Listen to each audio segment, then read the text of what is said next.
एक सवाल जो उठता है, बल्कि दो सवाल जो पूछना चाहूंगी। लेकिन पहला सवाल ये कि आपने जो मंत्र बताए, कुछ लोगों की धारणा ये है कि अगर मंत्र उच्चारण सही तरीके से ना किया जाए तो उसका विपरीत असर पड़ता है। क्या ऐसा होता है? जी देखिए, मंत्र उच्चारण ना हमेशा सही करना चाहिए। अगर आपको मंत्र नहीं आता है तो आप उसको लगा सकते हैं, सुन सकते हैं मंत्र, या फिर आप पढ़कर उसको सही उच्चारण करने से ही मंत्र का सही फल मिलता है। क्योंकि देखिए, आप गलत उच्चारण करेंगे, कहीं का कुछ उसका अर्थ अगर बदल जाएगा तो वो जो हम जिस भावना से मंत्र कर रहे हैं, जिस उद्देश्य से मंत्र कर रहे हैं, वो उद्देश्य पूरा नहीं होता है। अब मंत्रों की बात हुई तो देखिए, हमारे पूर्वज जो थे वो पूजा पाठ करते थे और उनको मंत्रों का ज्ञान भी था। आज की युवा पीढ़ी को उतना ज्ञान नहीं है। तो ऐसे कोई सरल मंत्र हैं जिनका उच्चारण किया जाए, जिनका जाप किया जाए और असर वही हो? देखिए, एकाक्षरी मंत्र मैंने आपको बताया, सबसे सिंपल है श्रीम। ठीक है, श्रीम एकाक्षरी मंत्र आप कीजिए, या ओम महालक्ष्मी नमः का मंत्र कीजिए, या फिर एक जो बहुत लंबा मंत्र है वो हर कोई नहीं बोल पाता है, या देवी सर्वभूतेषु लक्ष्मी रूपेण संस्थिता नमस्तस्यै नमस्तस्यै नमस्तस्यै नमो नमः।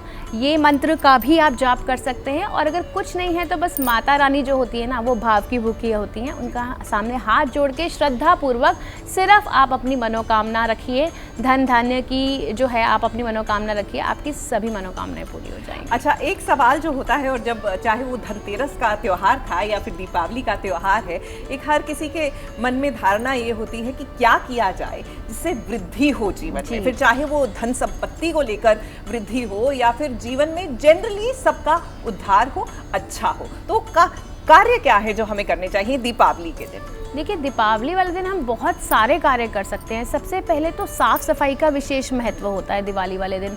आप अपने पूरे घर में साफ़ सफाई कीजिए अच्छे से, क्योंकि देखिए, एक महीना पहले से ही हमारे घर में साफ़ सफाई, जो डीप क्लीनिंग होती है घर की, वो दिवाली के आसपास ही ज़्यादा होती है। तो आप अपने पूरे घर में गंगा जल का छिड़काव करें। अपने जो मुख्य द्वार है उसमें बंधनवार, आम के पत्तों का, अशोक के पत्तों का बंधनवार लगाना बहुत शुभ माना जाता है। कहते हैं कि उससे जो जितनी भी नेगेटिविटी है वो आपके घर में एंटर नहीं करती है, और पॉजिटिविटी जो है वो आपके घर में फैलती है। और साथ ही आप घर के मेन एंट्रेंस में आप स्वास्तिक का निशान ज़रूर बनाएं। स्वास्तिक बनाना बहुत शुभ माना जाता है। आप चंदन से बनाइए, आप लाल रंग की रोली से बनाइए, इससे स्वास्तिक बनाइए। और आप अपने घर की नॉर्थ ईस्ट वॉल पे अगर अष्टदल बनाते हैं ना, वो बहुत शुभ माना जाता है, क्योंकि जो माँ लक्ष्मी जी को कमल का फूल बहुत पसंद है।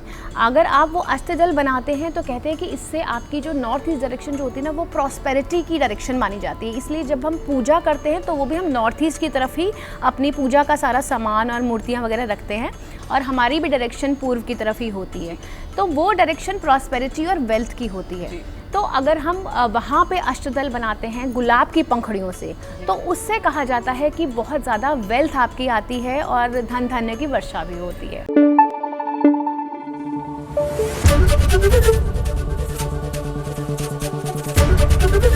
एबीपी न्यूज़ आपको रखे आगे।